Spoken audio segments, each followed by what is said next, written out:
Assalamualaikum warahmatullahi wabarakatuh. Selamat datang di channel Pencari Janda yang memberikan informasi tentang janda-janda Nusantara.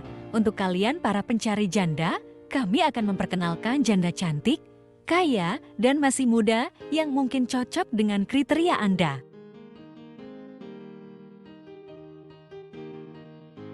Halo sahabat pencari janda, janda satu ini sangat kaya loh.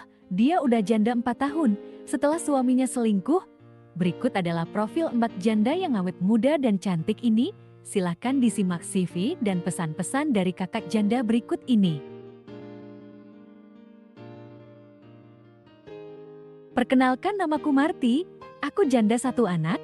Di sini aku mau nyari jodoh yang baik, setia, dan bertanggung jawab. Aku nggak mandang umur, harta dan jabatan mas. Yang penting bisa bikin keluarga yang harmonis dengan anak-anakku. Aku sudah punya rumah sendiri mas, untuk tempat tinggal kita.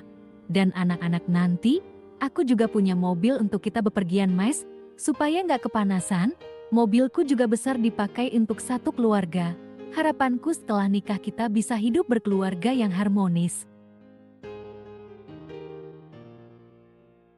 Inilah profil dan pesan-pesan dari janda kaya raya dan cantik. Jikalau pemirsa berminat untuk menikahinya, langsung saja tulis nomor wakahmu di kolom komentar, supaya kakaknya bisa memilih dan segera menemukan jodohnya yang baik. Amin ya robbal alamin. Wassalamualaikum warahmatullahi wabarakatuh.